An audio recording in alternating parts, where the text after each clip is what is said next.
ನಮಸ್ತೆ ಎಲ್ಲರಿಗೂ. ನೋಡಿ, ನಾನಿವತ್ತು ಮಡಿಕೆ ಕಾಳು ಇರುತ್ತಲ್ಲ, ಮಡಿಕೆ ಕಾಳಿಂದ ಸಾಂಬಾರು ಯಾವ ಥರ ಮಾಡೋದು ಅಂತ ಹೇಳ್ತಾ ಇದ್ದೀನಿ. ಇದು ಚಪಾತಿಗೆ, ಮುದ್ದೆಗೆ, ಅನ್ನಕ್ಕೆ ಎಲ್ಲದಕ್ಕೂ ನೀವು ಊಟ ಮಾಡ್ಬೋದು, ರೊಟ್ಟಿಗೂ ಊಟ ಮಾಡ್ಬೋದು. ವಿಡಿಯೋನ ಕೊನೆ ತನಕ ನೋಡಿ, ಸ್ಕಿಪ್ ಮಾಡಬೇಡಿ. ನೋಡಿ, ನಾನಿಲ್ಲಿ ಒಂದು ದೊಡ್ಡ ಆಲೂಗಡ್ಡೆನ ಸಿಪ್ಪೆ ತೆಗೆದು ಈ ಥರ ಸಣ್ಣದಾಗಿ ಕಟ್ ಮಾಡಿ ಇಟ್ಕೊಂಡಿದ್ದೀನಿ. ಮತ್ತು ಮಸಾಲ ರುಬ್ಬೋದಕ್ಕೆ ಒಂದು ಈರುಳ್ಳಿ ತೊಗೊಂಡಿದ್ದೀನಿ ದೊಡ್ಡ ಸೈಜಿಂದು, ಮತ್ತು ಒಂದು 20 ಪೀಸು ಹಸಿ ಕೊಬ್ಬರಿ ಪೀಸಸ್ ಇದೆ, ಹಸಿಕಾಯಿ, ಒಂದು ಟೊಮೊಟೊ ಸಣ್ಣದಾಗಿ ಹೆಚ್ಚಿರೋದು, ಮತ್ತು ಒಂದು ಈರುಳ್ಳಿ ದೊಡ್ಡದು, ಮತ್ತು ಕರಿಬೇವಿನ ಎಲೆಗಳು ಒಂದು 20, ಶುಂಠಿ 1 ಇಂಚಷ್ಟು, ಬೆಳ್ಳುಳ್ಳಿ 1, ಜೀರಿಗೆ 1 ಸ್ಪೂನಷ್ಟು, ಕೊತ್ತಂಬರಿ ಒಂದು ಸ್ವಲ್ಪ. ಇದಿಷ್ಟನ್ನು ನಾವು ಮಿಕ್ಸಿ ಮಾಡ್ಕೋಬೇಕಾಗತ್ತೆ. ಮಸಾಲ ಇದು ಸಾಂಬಾರಿಗೆ.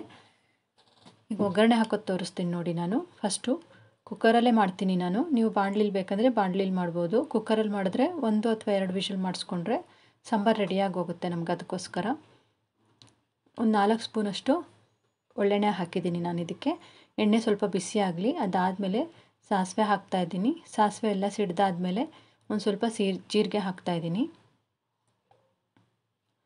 ಮತ್ತು ಕರಿಬೇವಿನ ಎಲೆಗಳು ಒಂದು ಸ್ವಲ್ಪ ಹಾಕ್ತಾಯಿದ್ದೀನಿ. ಇದೆಲ್ಲ ಸಿಡ್ದಾದ್ಮೇಲೆ ಒಂದು ಈರುಳ್ಳಿ ಈ ಥರ ಉದ್ದುದ್ದು ಕಟ್ ಮಾಡಿರೋದನ್ನು ಹಾಕ್ತಾಯಿದ್ದೀನಿ ನಾನು. ಈರುಳ್ಳಿ ಸ್ವಲ್ಪ ಚೆನ್ನಾಗಿ ಫ್ರೈ ಆಗಬೇಕು, ಅಲ್ಲಿ ತನಕ ಫ್ರೈ ಮಾಡಿ. ನೀವು ಒಂದ್ಸಲ ಈ ರೆಸಿಪಿನ ಟ್ರೈ ಮಾಡಿ, ಮತ್ತು ನಿಮ್ಮ ಫೀಡ್ಬ್ಯಾಕ್ನ ನನಗೆ ಕಮೆಂಟ್ ಬಾಕ್ಸಲ್ಲಿ ಕಮೆಂಟ್ ಮಾಡಿ. ಹೆಲ್ತಿಗಂತೂ ತುಂಬ ಒಳ್ಳೆಯದು ಮಡಿಕೆ ಕಾಳು. ನಾವೀಗ ಸಾಮಾನ್ಯವಾಗಿ ಮಡಿಕೆ ಕಾಳನ್ನ ಯೂಸ್ ಮಾಡೋದೇ ಇಲ್ಲ. ಮಡಿಕೆ ಕಾಳೆಲ್ಲ ಊರ ಸೈಡಲ್ಲೇ ಜಾಸ್ತಿ ಯೂಸ್ ಮಾಡೋದು. ಒಂದ್ಸಲ ನೀವು ಈ ರೆಸಿಪಿನ ಟ್ರೈ ಮಾಡಿ, ಇಷ್ಟ ಆಗುತ್ತೆ ನಿಮಗೆ. ರೊಟ್ಟಿ, ಚಪಾತಿ, ಅನ್ನ, ಮುದ್ದೆ ಎಲ್ಲದಕ್ಕೂ ನೀವು ಊಟ ಮಾಡ್ಬೋದು. ಇದು ದೋಸೆಗೂ ಮಾಡ್ಬೋದು ನೀವು ಮಡಿಕೆ ಕಾಳಿನ ಸಾಂಬಾರನ್ನ. ನೋಡಿ, ಈರುಳ್ಳಿ ಇಷ್ಟು ಫ್ರೈ ಆಗಲಿ. ಹೊಸದಾಗಿ ನಮ್ಮ ಚಾನಲ್ ನೋಡ್ತಾ ಇದ್ದರೆ ಪ್ಲೀಸ್ ನಮ್ಮ ಚಾನಲ್ಗೆ ಸಬ್ಸ್ಕ್ರೈಬ್ ಆಗಿ, ಮತ್ತು ನಮ್ಮ ಚಾನಲ್ಗೆ ಸಪೋರ್ಟ್ ಮಾಡಿ.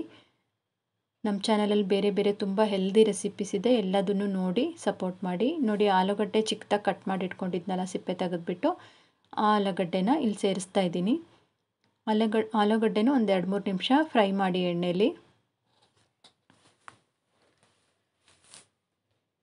ಅದಾದಮೇಲೆ ಇದಕ್ಕೆ ಮಡಿಕೆ ಕಾಳು ನೆನೆಸಿಟ್ಟಿರ್ತೀನಿ ನಾನು. ನಾಳೆ ಮಾಡಬೇಕು ಅಂದರೆ ರಾತ್ರಿ ನೆನೆಸಿಟ್ಟಿರಿ, ಅಥವಾ ನೀವು ಸಂಜೆಗೆ ಮಾಡ್ತೀರಾ ಅಂದರೆ ಮಧ್ಯಾಹ್ನ ಒಂದು 12-1 ಗಂಟೆ ಅಷ್ಟೊತ್ತಿಗೆ ನೆನೆಸಿದ್ರೂ ಸಾಕಾಗುತ್ತೆ. ನೆನೆಯೋಕ್ಕೆ ಹಾಕಬೇಕು ಫಸ್ಟು. ನೋಡಿ, ನಾನೊಂದು ಬೌಲಷ್ಟು ತೊಗೊಂಡಿದ್ದೀನಿ. ಒಂದು 200 ಗ್ರಾಮಷ್ಟಿದೆ ಮಡಿಕೆ ಕಾಳು, ಮತ್ತು 1 ಸ್ಪೂನಷ್ಟು ಅಚ್ಕಾರದ ಪುಡಿ ಸೇರಿಸ್ತಾ ಇದ್ದೀನಿ. ಖಾರ ನೋಡಿ ಹಾಕಿ. ಖಾರ ಕಡಿಮೆ ಇದ್ದರೆ 2 ಸ್ಪೂನ್ ಹಾಕಿ, ಖಾರ ಜಾಸ್ತಿ ಇದ್ದರೆ 1 ಅಥವಾ 1.5 ಸ್ಪೂನ್ ಹಾಕ್ಬೋದು. ಒಂದು ಅರ್ಧ ಸ್ಪೂನಷ್ಟು ಸಾಂಬಾರು ಪೌಡರ್ ಸೇರಿಸ್ತಾ ಇದ್ದೀನಿ. 1.5 ಸ್ಪೂನ್ ಖಾರದ ಪುಡಿ, 1 ಸ್ಪೂನು ಒಂದು ಅರ್ಧ ಸ್ಪೂನು ಸಾಂಬಾರು ಪುಡಿ, 1/4 ಸ್ಪೂನಷ್ಟು ಅರಿಶಿನದ ಪುಡಿ ಹಾಕ್ತಾಯಿದ್ದೀನಿ. ಮತ್ತು ಉಪ್ಪು ರುಚಿಗೆ ಎಷ್ಟು ಬೇಕೋ ಅಷ್ಟು ನೋಡಿ ಹಾಕಿ. ನಾನೊಂದು 2 ಸ್ಪೂನಷ್ಟು ಸೇರಿಸ್ತಾ ಇದ್ದೀನಿ ಚಿಕ್ಕ ಸ್ಪೂನಲ್ಲಿ. ಇವಾಗ ಇದನ್ನು ನೀಟಾಗಿ ಮಿಕ್ಸ್ ಮಾಡಬೇಕು ನಾವು. ಒಂದು ಸ್ವಲ್ಪ ಹೊತ್ತು, ಒಂದು 2 ನಿಮಿಷ ಇದರಲ್ಲೇ ಫ್ರೈ ಮಾಡಿ. ಖಾರ ಎಲ್ಲ ಕಾಳಿಗೆ ಹಿಡಿಬೇಕು, ಅದಕ್ಕೋಸ್ಕರ ನೀಟಾಗಿ ಮಿಕ್ಸ್ ಮಾಡಿ ಒಂದು 2-3 ನಿಮಿಷ ಇದರಲ್ಲೇ ಫ್ರೈ ಮಾಡಬೇಕು ನಾವು ಈ ಕಾಳು ಮತ್ತು ಆಲೂಗಡ್ಡೆನ. ನೋಡಿ, ಅದಾದಮೇಲೆ ಇದಕ್ಕೆ ಮಸಾಲ ಮಸಾಲಾಗೆ ಐಟಮ್ ತೋರಿಸಿದ್ನಲ್ಲ ನಾನು, ಅಷ್ಟನ್ನು ಗ್ರೈಂಡ್ ಮಾಡ್ಕೊಂಬಂದಿದ್ದೀನಿ. ಅದಷ್ಟು ಮಸಾಲ ಪೇಸ್ಟ್ನ ಇದಕ್ಕೆ ಸೇರಿಸ್ತಾ ಇದ್ದೀನಿ. ನೀಟಾಗಿ ಮಿಕ್ಸ್ ಮಾಡಿಬಿಟ್ಟು ಮಸಾಲ ಅದು ಹಸಿ ವಾಸನೆ ಹೋಗೋ ತನಕ ಒಂದು 5-10 ನಿಮಿಷ ಕುದಿಸಿ ಇದನ್ನು.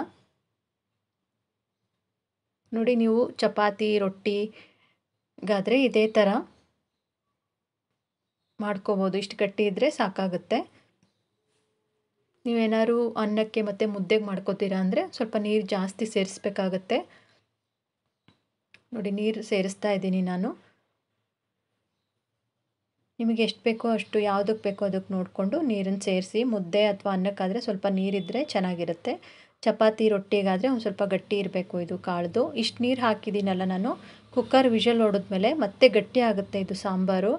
ನಾನು ಇದನ್ನು ಚಪಾತಿಗೆ ಮಾಡ್ತಾಯಿದ್ದೀನಿ. ನೀವು ಮುದ್ದೆಗೆ ಮಾಡೋದಾದರೆ ಇನ್ನೊಂದು ಸ್ವಲ್ಪ ನೀರು ಸೇರಿಸ್ಬೋದು ನೀವಿಲ್ಲಿ.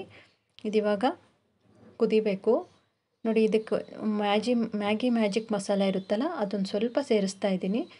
ಟೇಸ್ಟ್ ಒಂಥರ ಡಿಫ್ರೆಂಟಾಗಿರುತ್ತೆ, ತುಂಬ ಚೆನ್ನಾಗಾಗುತ್ತೆ ಈ ಮ್ಯಾಗಿ ಮ್ಯಾಜಿಕ್ ಮಸಾಲ. ನೀವು ಯಾವುದಕ್ಕಾದ್ರೂ ಹಾಕ್ಬೋದು, ಪಲ್ಯಗಳು, ಸಾಂಬಾರು ಎಲ್ಲದಕ್ಕೂ ಒಂದು ಸ್ವಲ್ಪ ಹಾಕಿದ್ರೆ ಟೇಸ್ಟ್ ಡಿಫ್ರೆಂಟಾಗಿರುತ್ತೆ. ಇಷ್ಟಪಟ್ಟು ತಿಂತಾರೆ ಎಲ್ಲ, ಅಷ್ಟು ಚೆನ್ನಾಗಿರುತ್ತೆ ಇದು ಮ್ಯಾಗಿ ಮ್ಯಾಜಿಕ್ ಮಸಾಲ ಸೇರಿಸಿದ್ರೆ. ನೋಡಿ, ಇದು ಇವಾಗ ಒಂದು ಕುದಿ ಬಂದಿದೆ. ಅದಾದಮೇಲೆ ಇದಕ್ಕೆ ನಾನು ಕುಕ್ಕರ್ದು ಲಿಡ್ ಕ್ಲೋಸ್ ಮಾಡಿಬಿಟ್ಟು ವಿಷಲ್ ಮಾಡಿಸ್ಕೊತೀನಿ. ನೋಡಿ ಗ್ಯಾಸ್ಕೆಟ್ ಹಾಕಿದ್ದೀನಿ. ಕುಕ್ಕರ್ ಲಿಡ್ ಕ್ಲೋಸ್ ಮಾಡಿಬಿಟ್ಟು 1 ಅಥವಾ 2 ವಿಷಲ್, ನಿಮಗೆ ಕಾಳು ಸ್ವಲ್ಪ ಮೆತ್ತಗಿರಬೇಕು ಅಂದರೆ 2 ವಿಷಲ್ ಮಾಡಿಸ್ಕೊಳ್ಳಿ. ಇಲ್ಲ ಸ್ವಲ್ಪ ಗಟ್ಟಿ ಇದ್ರೂ ಆಗುತ್ತೆ ಅಂದರೆ 1 ವಿಷಲ್ ಮಾಡಿಸ್ಕೊಂಡ್ರೆ ಸಾಕಾಗುತ್ತೆ. ಕಾಳು ನೆಂದಿರುತ್ತಲ್ಲ, 2 ವಿಷಲ್ಗೆ ಚೆನ್ನಾಗಿ ರೆಡಿ ಆಗುತ್ತೆ ಪಲ್ಯ ಅಥವಾ ಸಾಂಬಾರು. ನೋಡಿ ಆಗಿದೆ. ಇವಾಗ ನಾನು ಎಷ್ಟು ನೀರು ಹಾಕಿದ್ದೆ, ಎಷ್ಟು ಗಟ್ಟಿ ಆಗಿದೆ ನೋಡಿ. ಚಪಾತಿಗೆ ಅಥವಾ ರೊಟ್ಟಿಗೆ ಈ ರೀತಿ ಮಾಡ್ಕೋಬೋದು ನೀವು. ಮುದ್ದೆಗಾದರೆ ಒಂದು ಸ್ವಲ್ಪ ನೀರು ಸೇರಿಸಿ ನೀರು ಮಾಡ್ಕೊಳ್ಳಿ ಅನ್ನಕ್ಕೆ, ಮುದ್ದೆಗೆ. ನೋಡಿ ಹೆಲ್ದಿ ಆಗಿರುವಂತಹ ಮಡಕೆ ಕಾಳಿನ ಪಲ್ಯ ಚಪಾತಿ ಜೊತೆಗೆ ಸರ್ವ್ ಮಾಡೋದಕ್ಕೆ ರೆಡಿಯಾಗಿದೆ. ನೀವು ಒಂದ್ಸಲ ಈ ರೆಸಿಪಿನ ಟ್ರೈ ಮಾಡಿ ಮತ್ತು ನಿಮ್ಮ ಫೀಡ್ಬ್ಯಾಕ್ನ ನನಗೆ ಕಮೆಂಟ್ ಬಾಕ್ಸಲ್ಲಿ ಕಮೆಂಟ್ ಮಾಡಿ. ನಮ್ಮ ಚಾನಲ್ನ ಹೊಸದಾಗಿ ನೋಡ್ತಾ ಇದ್ದರೆ ಪ್ಲೀಸ್ ನಮ್ಮ ಚಾನಲ್ಗೆ